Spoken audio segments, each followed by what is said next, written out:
работа, защото трябва да си довърша закуската, която започнах вчера. Този чия пудинг. Реално, понеже ставам много рано и излизам доста рано, нямам време да си приготвям нищо точно на момента. Така че смятам, че това е доста добър вариант, като си го нося на работата и го ям там, защото имаме място за почивка с пуфове и е доста комфортно. Пък и няма никой толкова рано сутринта, така че се възползвам от това. Всъщност ставам толкова рано, защото стажа ми е в друг град, до който хода с влак.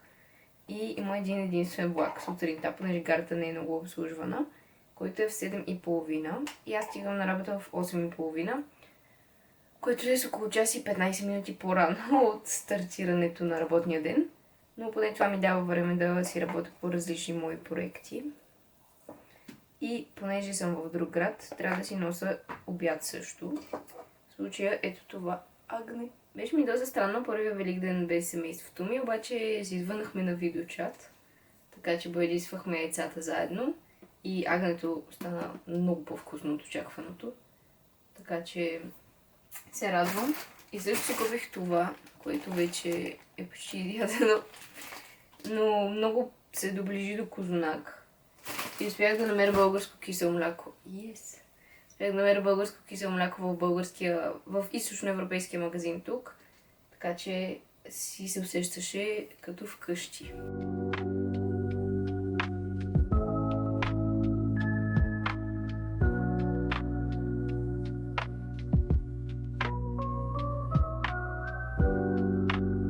Това е главната улица, нещо като Витушка, само че в Монпелие и в момента няма никого.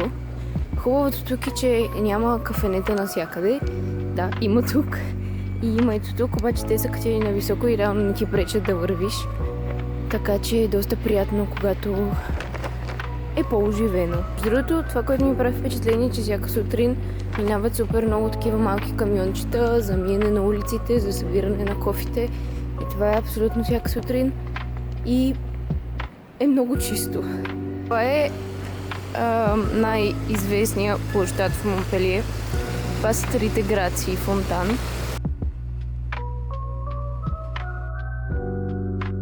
Днес се очаква да стигне до 22 градуса, обаче сутрин е доста хладно, така че съм облечена сериозно. Но наистина надявам се скоро да се затопли, защото не се търпи вече. Хубавото на влака сутрин е, че е празен и се пътува доста спокойно. И освен това гледката е приятна. Има контакти също, така че може да си работи човек и времето минава много бързо.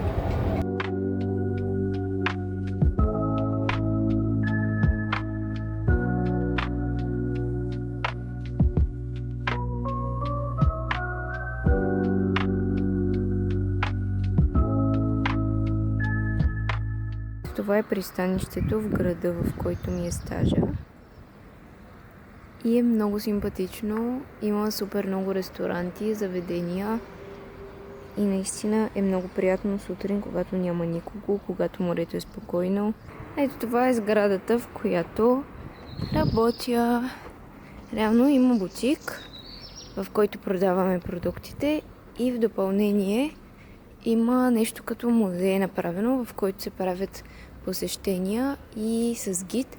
И той обяснява за целият процес по подготовка, по производство. И имаме страхотна гледка. Ще ви покажа отвътре след малко.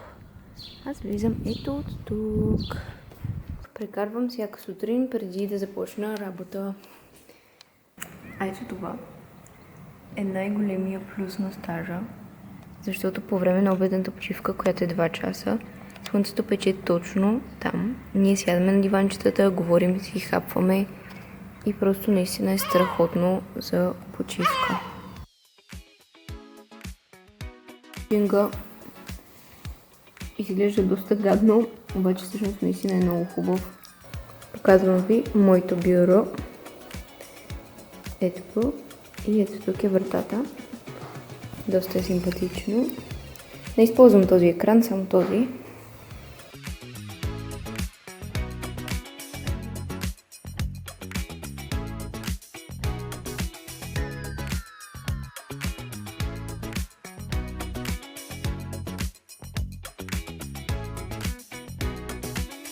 се обърках. Защото преведих.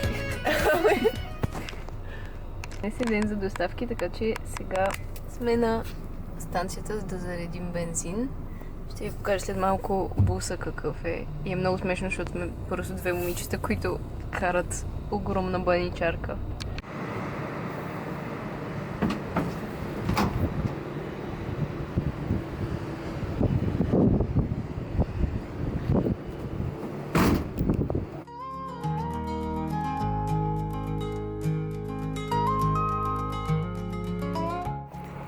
Ловото да правиш доставки, че буквално можеш да спираш където си искаш и няма никакъв проблем. Пускаш аварийните и си ти. 4 минути за 140 метра. И ето това е. Няма само цветя и рози.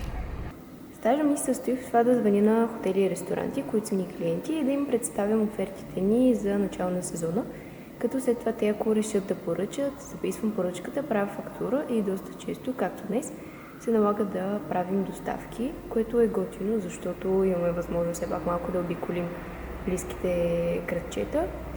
Няма много време за разглеждане, но все пак е хубаво човек да мръдне от офиса, особено днес, понеже е доста хубаво времето. И единственият минус е, че понякога обедната ни почивка леко се отлага, но рисковете на професията. Ето тук сега ще има дегустация, която се прави след визитите, и е на вермутите, които правим.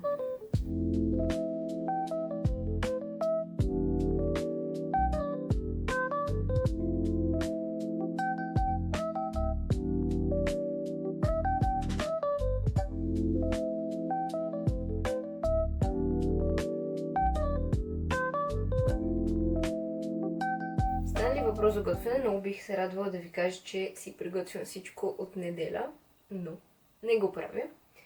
И дори това месо, което трябва да започне да готвя след малко, е супер замръзнало. И за първи път ще използвам микроволновата с цел размразяване. Така че много се надявам да се получи добре. Което правя, не откривам топлата вода, обаче винаги се опитвам да имам базови съставки, като картофи, спагети и рис, въпреки че днес ще готвим леща, защото малко ми е писнало в ориза. И просто купувам други допълнителни неща, които могат да се смесят с тях. В случая имам консерва с домати, като доматите буквално може да ги сложите на абсолютно всяко нещо и добавя вкус, така че е добре да имате. Пък и консервата може да издържи много дълго време. Тук месото след 6 минути на размразяващата програма, не бих казала, че е съвсем размразено, така че може би ще го оставя още. Месото въобще не е размразено, обаче нямам време, така че го слагам така.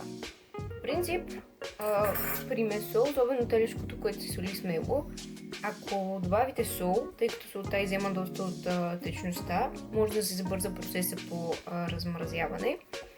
А пък дори да прекалите със солта не е фатално, защото след това ще го варим.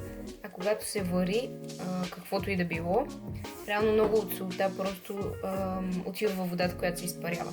Така че не е толкова страшно. Ако бях в България, преди месото щях да запържа малко лук. Но тук избягвам, защото много ми се умирисват дрехите и като цяло апартамента. И намерих една алтернатива, която не е точно алтернатива, обаче минава. Този лук, който е вече запържен, има го от IKEA, този специално е от Lidl и се добавя накрая, когато вече всичко е изготвено. Много е подходящ за супи и за манджи, понеже доста добре вкусява.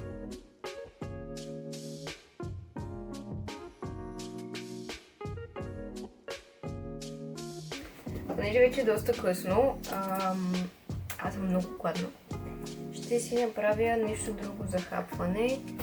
Значи ето това ме спасява всяка вечер. Това с Филаделфия и сьомга е просто най-вкусното нещо на света.